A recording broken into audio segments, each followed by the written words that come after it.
मैं PA. Meena, associate professor in history, Rajesh Pilot, government PG college Lalsot. प्रिय विद्यार्थियों, जैसा कि आपको विदित है कि कोविड-19 के चलते हम आजकल ऑनलाइन क्लासें ही ले रहे हैं। आज हम बीए पार्ट सेकंड का जो फर्स्ट पेपर है, मध्यकालीन भारत का इतिहास,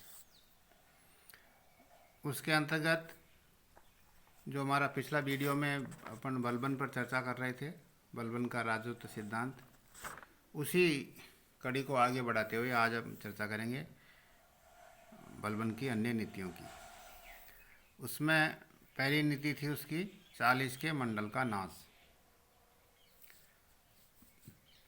बलबन ने अनुभव किया था कि सुल्तान की निरंकुशता के मार्ग में जो सबसे बड़ी बाधा थी वो थी तुर्की अमीर, जिनका नेतृत्व 40 के मंडल के हाथों में था।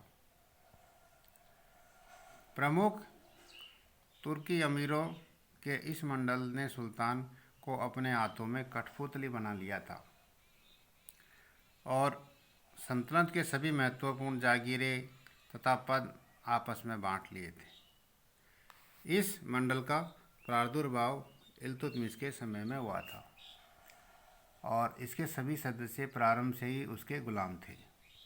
लेकिन चूँकि इल्तुतमिश तो एक शक्तिशाली योग्य शासक था, तो उसके समय में तो ये ज़्यादा प्रभावशाली नहीं हो सके। लेकिन जो ही उसके बाद में थोड़े कमज़ोर शासक आए तो इनों का प्रभाव बढ़ने लगा। यानी इल्तुतमिश ने तो इन पर नियंत्रण रखा, लेकिन उसके बाद के जो शासक थे वो इन पर नियंत्रण नहीं रख सके और ये उनके उत्तराधिकारियों को अपनी इच्छा अनुसार नचाने लग गए। बलबन ने गद्दी पर बैठा तो बैठते उसके ये पहले से ही उसके मन में था कि जब तक इसका नष्ट नहीं कर दूं मंडल को, तब तक मैं सही ढंग से शासन का संचालन नहीं कर सकता हूं। तो इसके लिए उन्होंने सर्वप्रथम जो उनका संकल्प, एक निर्णय था कि 40 के मंडल का नाश करना। इसके लिए जो पहला कदम उन्होंने उठाया वो ये था कि जो नीचे के निम्न कोटि के जो तुर्क अमीर थे उनको महत्वपूर्ण पदों पर नियुक्त कर दिया। यानी छोटे जो तुर्की लोग थे उनको भी अब बड़ा बड़ा पद दे दिया गया। इस प्रकार उन्हें भी 40 मंडल के समकक्ष कर दिया और उसने इस मंडल के सदस्यों की संख्या बहुत ज़्यादा बढ़ा दी। तो इससे क्या हुआ कि प्रजा की दृष्टि में अब उनका महत्व गिरना लग गया और उन्हें, क्योंकि अब बहुत ज़्यादा हो गए, अब तक 40 लोग ही थे जिनको समाज में और प्रशासन में उनको एक तवज्जो दिया जाता था।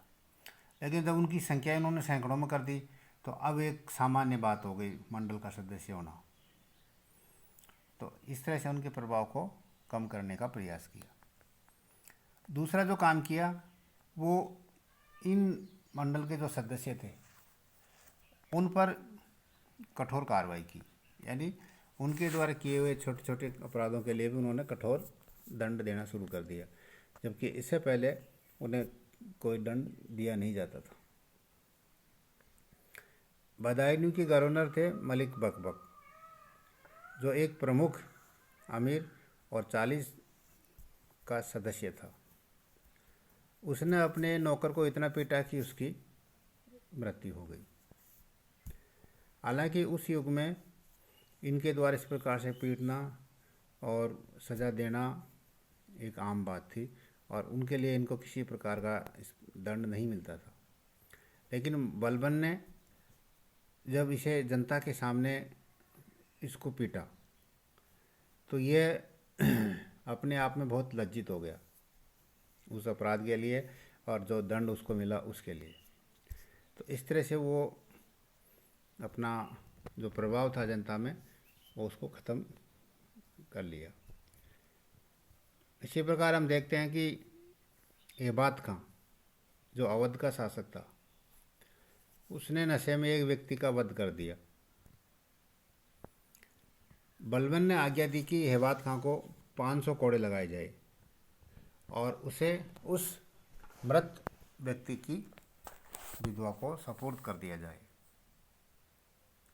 कहते हैं कि एबाद खान ने लगभग उस ज़माने में 20,000 टका दे करके और किसी प्रकार से मुक्ति प्राप्त कर ली उस महिला से, किंतु वो इतना लज्जित हुआ कि मृत्यु पर्यंत वह अपने घर से बाहर नहीं निकला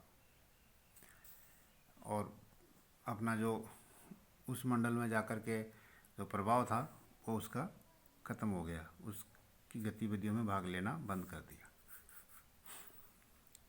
अवध के ही शासक जो अमीन खां, जो बंगाल के शासक तुगरील का बेग द्वारा पराजित होकर भाग आया था, बलबन ने उसे जो अयोध्या का फाटक था उसके ऊपर उसको लटकवा दिया। तो इस तरह से इन पर बहुत कठोर कार्रवाई की, उन्हें दंडित किया। उसका एक प्रमुख सदस्य था जो बलबन का चचेरा भाई था शेर खां, जो 40 का एक योग्य और प्रमुख सदस्य था, उसे उन्होंने विष देकर ही मरवा दिया।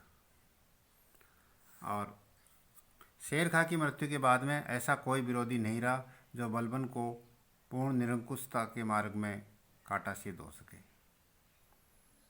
इस प्रकार सुल्तान ने कपटपूर्ण बर्बर तरीके से जो 40 का मंडल था उसका नाश कर दिया और इसके बाद में जो सदस्य मरने या पदच्युत होने से बच गए उनको कठोरता से दमन किया और अब ऐसा कोई सदस्य उसमें नहीं रहा जो बलबन की बराबरी कर सके या बलबन के कार्यों में किसी प्रकार की बाधा पैदा कर सके या इनको संगठित करके उनके कार्य करने से रोक सके। तो इस तरह से जो बलबन के पास जो पिछला अनुभव था उस अनुभव को देखते हुए और जो 40 का मंडल जो प्रशासन में जो हस्तक्षेप कर रहा था उस से परेशान होकर और उन्होंने इस मंडल का नाश कर दिया और अब सुल्तान किसी प्रकार का निर्णय लेने और शासन चलाने में स्वतंत्र हो गया। दूसरा जो कार्य किया उन्होंने वो था गुप्तचर विभाग का गठन।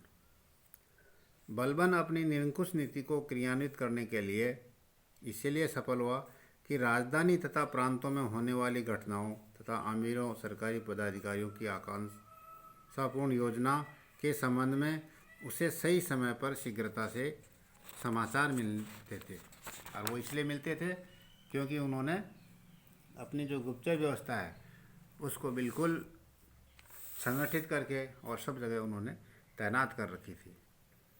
बलबन की शासन व्यवस्था सुचारू रूप से चल सके इसलिए मुख्य श्रेय उसके गुप्तचर विभाग को ही जाता है, जिसका संगठन में उसने अपना अधिक समय और धन व्यय करके और उसको बिल्कुल व्यवस्थित कर दिया ताकि कोई भी प्रांत की घटने वाले सभी घटनाओं का सुल्तान को शीघ्रता से जानकारी मिले। उसने प्रत्येक सरकारी विभाग, प्रत्येक प्रांत, यहाँ तक कि प्रत्येक जिले में गुप्त संवाददाता नियुक्त कर दिए। संवाददाताओं के चरित्र तथा राजभक्ति की वह बड़ी सावधानी से छानबीन करता था। उन्हें अच्छा वेतन दिया जाता था। गवर्नरों और सेना नायकों की अधीनता से उन्हें मुक्त रखा, यानी जिस प्रांत में भी उन्होंने नियुक्त किया उस प्रांत के जो गवर्नर थे उनके वो अधीन नहीं रहते थे। उनका काम था डायरेक्ट सुल्तान को उसकी गतिविधियां की सूचना भेजना। उन्हें प्रतिदिन सुल्तान के पास महत्वपूर्ण घटनाओं का समाचार भेजना पड़ता था। यदि लापरवाही करते तो उन्हें भी कठोर दंड दिया जाता था। बदायूं का संवाददाता जिसने मलिक बकबक के संबंध में सुल्तान को उचित समाचार नहीं भेजा, उसे नगर के फाटक पर लटकवा दिया। इस प्रकार सुसंगठित गुप्तचर व्यवस्था बलबन की निरंकुश शासन का मुख्य आधार बन गई। इसके बाद में उन्होंने अपनी सेना का पुनर्गठन किया। बलबन की निरंकुशता का मुख्य आधार स्तंभ उसकी शक्तिशाली सेना थी। उसके पुनर्गठन करने के लिए उन्होंने यथोचित ध्यान दिया। सुल्तान ने आज्ञा निकाली कि वृद्धों, अनाथों और विधवाओं से भूमि वापस ले ली जाए, उन्हें नगद पेंशन दी जाए। जो लोग जवान तथा सैनिक सेवा के योग्य थे उनकी जागीरें उनके अधिकार में रहने दी, किंतु उनके गांवों से भूमि कर वसूल करने का कार्य केंद्रीय सरकार ने अपने ऊपर ले लिया। जमींदारों को नगद रुपए देने का नियम बना दिया, लेकिन बाद में वृद्ध जमींदारों के संबंध में नियम को रद्द कर देना पड़ा। इसीलिए इस सुधार से अब बलबन ने इमाद उल मुल्क को, जो कि अत्यंत योग्य और सजग अफसर था, सेना मंत्री का पद पर नियुक्त किया और सेना का संपूर्ण प्रबंध उसी के हाथों में सौंप दिया और उन्हें सैनिक अनुशासन स्थापित करने और बुद्धिपूर्णता और ईमानदारी की नीति से सेना को अत्यंत शक्तिशाली बना दिया। तो इस तरह से बलबन के पास एक योग्य सेना थी और उसने उनको संगठित कर लिया।